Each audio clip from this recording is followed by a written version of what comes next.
qui relève des changements de comportement, du vivre ensemble. Ça me paraît être en amont de tout. Et il y aurait beaucoup à dire. Je suis née ici, je vis ici, je suis tunisienne et maltaise. Je retrouve à la fois, au niveau des problèmes de développement, les mêmes caractéristiques sur l'île de Djerba et sur l'île de Malte. Donc, ça m'intéresse au plus haut point. Mais, en tant que Tunisienne, le problème du vivre ensemble me semble être un problème majeur.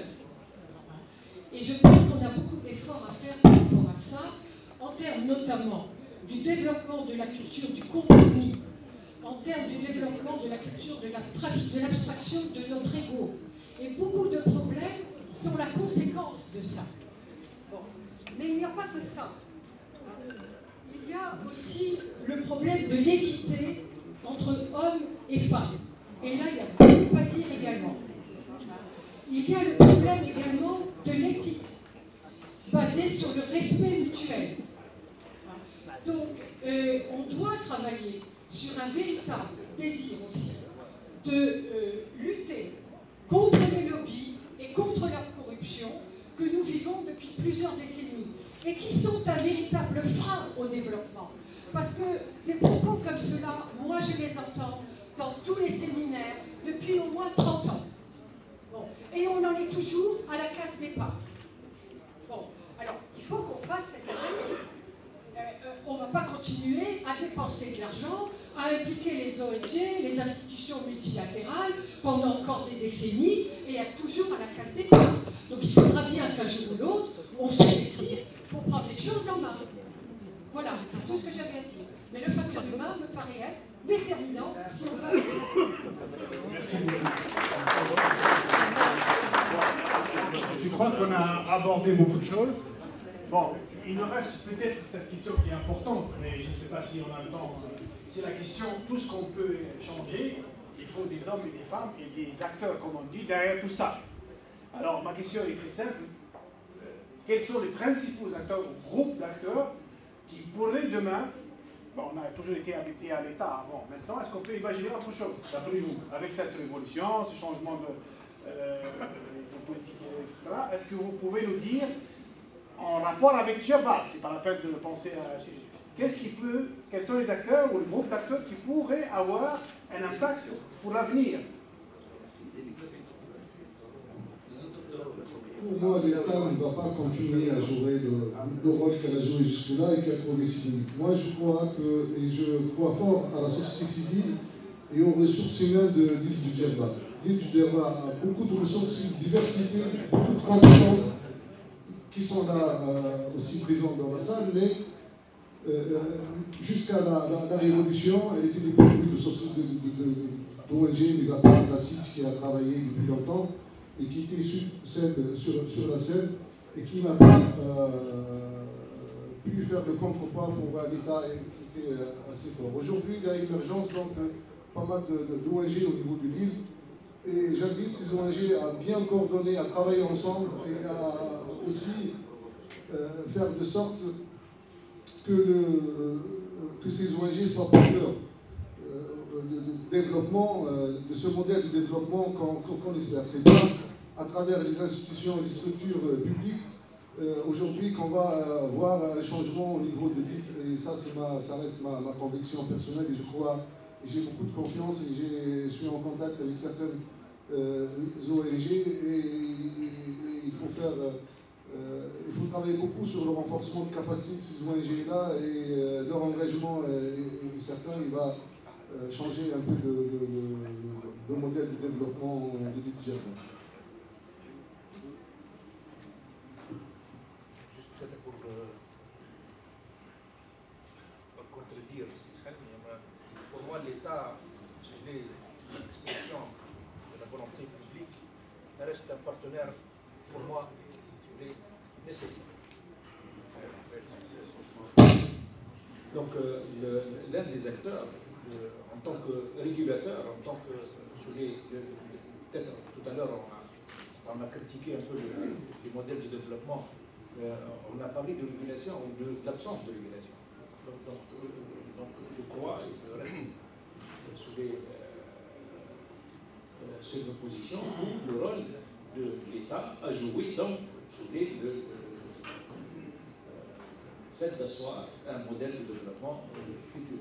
En plus, comme autre acteur, bien sûr, il y a la société civile. Il y a tout à l'heure, si c'est possible, faisant une remarque sur l'ouverture du forum, tellement les amis organisateurs étaient conscients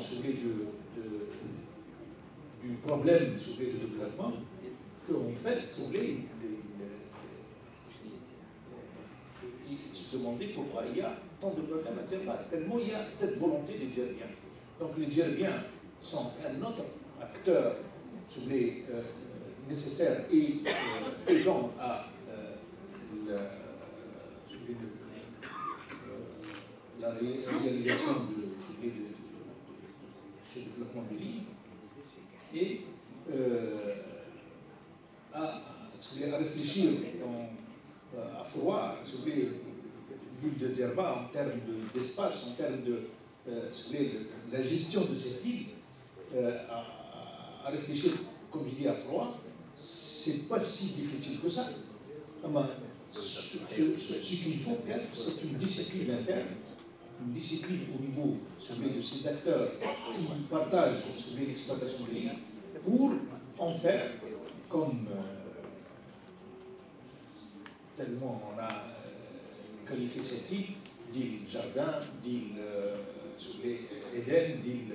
Donc c'est tellement simple de gérer cette île, mais il faut peut-être une certaine discipline, une certaine organisation institutionnelle peut-être. Je crois que le problème n'est pas aussi difficile, mais il faut s'asseoir et s'entendre sur une organisation pour gérer cette île.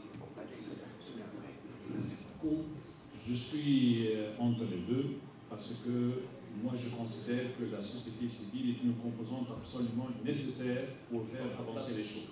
Mais la société civile, les associations, les organismes civils, etc., aident à provoquer le débat, à faire pousser les choses, à essayer de pousser à l'innovation, au changement, etc. Mais ça s'arrête là. Or, le pays, dans son ensemble, et même les régions, ont besoin nécessairement d'une autorité qui a le pouvoir à la fois coercitif et incitatif. Pourquoi? Parce que, de toute façon, quel que soit le niveau, national, régional, local, ceux qui vivent ensemble ont souvent des intérêts contradictoires. Et dans ce cas, s'il n'y a pas une force coercitive et incitative à la fois, les deux à la fois, rien ne marche. Et je termine pour dire que l'un des problèmes du tourisme, personne n'en peut en parler, c'est que parfois, l'exploitation n'est pas une exploitation de développement, de création de richesse dans une vision d'ensemble global pour l'ensemble de la région. C'est une exploitation purement minière, c'est-à-dire tirer le maximum de ce qui existe et délaisser par la suite. Dans ce contexte-là, on ne peut pas avancer. Il faut que Alors là, bien sûr, pose la question qu'a posée Ali tout à l'heure, qui est terriblement complexe. Et d'ailleurs, ça fait l'objet d'un débat au niveau de l'élaboration de la Constitution. Moi, j'ai l'impression que l'une des choses qui va bloquer la Constitution, comment justement réorganiser le pays sur le plan administratif et spatial. Ça va être un problème terrible. Pourquoi? Parce qu'on est encore déchiré, tiraillé entre la centralisation à outrance et l'autonomie débridée. Et là, le juste milieu, dans un pays à espace petit, limité, trop diversifié, trop hétérogène, la Tunisie, ce n'est pas un pays homogène sur le plan spatial, trop hétérogène. Et donc, et même du point de vue peuplement, etc. Alors là, ça pose un problème énorme. Alors, il n'y a pas une réponse évidente ni définitive. Mais le point sur lequel j'insiste, il ne faut pas croire que la démocratie basée sur la société civile sans limite peut faire avancer les choses. Moi, je rajouterais même la démocratie. Merci encore pour me donner la parole. La paix, ce n'est pas la technologie, c'est surtout l'organisation sociale et l'organisation de l'espace. Au Japon, c'est un pays maritime. D'ailleurs, Ibn Khaldoun dit que Ifriqiya, c'est le Sahel, tout le Sahel de la Tunisie. Caravanes. Donc tout ça, c'est un peu une perte. On a perdu à Djerba tout l'espace international. Et je reviens en fait à la fin de dire que la notion de district aussi est possible. Moi, lorsque j'étais très jeune, j'étais toujours intéressé par la géographie. J'ai toujours remarqué qu'il y a une densité à Djerba, au Sahel et à Tunis. Alors qu'au Sahel, on a le métro, à Tunis, on a le métro, à Djerba, on a eu rien que le tourisme. Moi, j'étais obligé de m'expatrier à Tunis pour travailler comme ingénieur parce qu'il n'y a pas moyen de travailler autrement. Et voilà. Merci. Allez, merci beaucoup. Et peut-être je cède la parole à